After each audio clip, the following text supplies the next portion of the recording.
supposed to mean. Is there any guarantee that if somebody studies the Bible with you, they're going to do what it said? No. But that's as close as you can come. You can't get any closer to guaranteeing the satisfaction in your heart of knowing that your child, your son, or your daughter has become a Christian. And that if you remain faithful unto death, if he or she does, then you will be together forever in life. Not life which is yet to come. I can tell you this too. I can see it has happened to others. Where when the children were young, parents did not have this kind of concern for them. Oh, they didn't dislike them, but they didn't really consider the need of constant teaching. This was found with the Jews, by the way. Then as the children grew up, left home, and left the church, because they were no longer required by daddy and mommy to go there. The parents have repented of their failure. Will God accept them in heaven? Yes. But they'll go down to their grave in sorrow, knowing their Enoch are going to go to Gehenna. I don't know a greater sorrow that can exist. If I go to heaven, but before I leave the flesh, I realize I have failed in my responsibility to my children. Teach them. Teach them. In Deuteronomy chapter 6, verse 7 onward, several texts on down to chapter 13, the Jews were required, the parents, to teach their children, teach their children, teach their children. When we look at the Gospel of John, the first chapter, we find that Andrew and Philip had been taught. How do I know that? The scriptures don't say it. Not directly.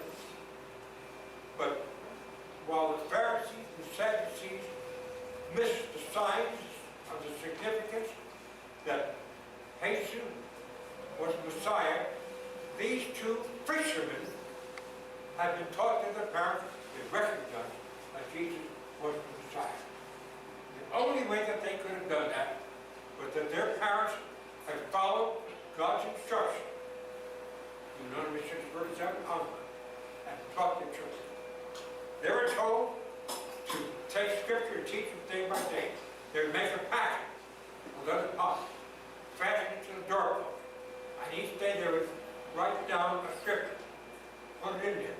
Going out, they would put their hand on it, recite the scripture. Coming back in, put their hand on it, recite it again. The children do like that. The faithful Jewish people taught their children so that they memorized lots of scripture. An example of that, we can look at Jesus on the cross. 88 of the lots of mountains. That's Matthew 7, verse 46. My God, why hast thou forsaken me?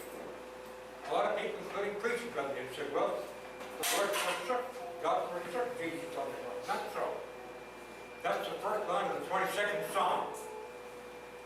What he was doing, he was recalling to his mind the entire Psalm.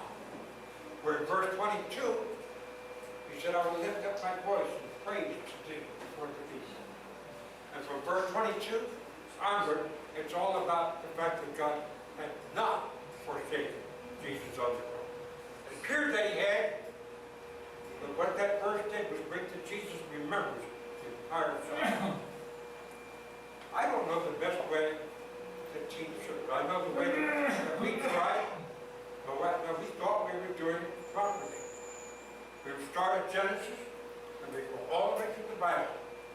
We've done that, come back to Genesis 1:1, all the way through the Bible. Come back, and then again we did that repeatedly. All the time our children at home. Well, that takes time. We got other things to do. Yes, it does. It takes time. But are the other things as important as the soul of your children connected? Did I love my sons and daughters? I think I did. Did I make mistakes? Yes, I did. Not intentionally, but I did make mistakes.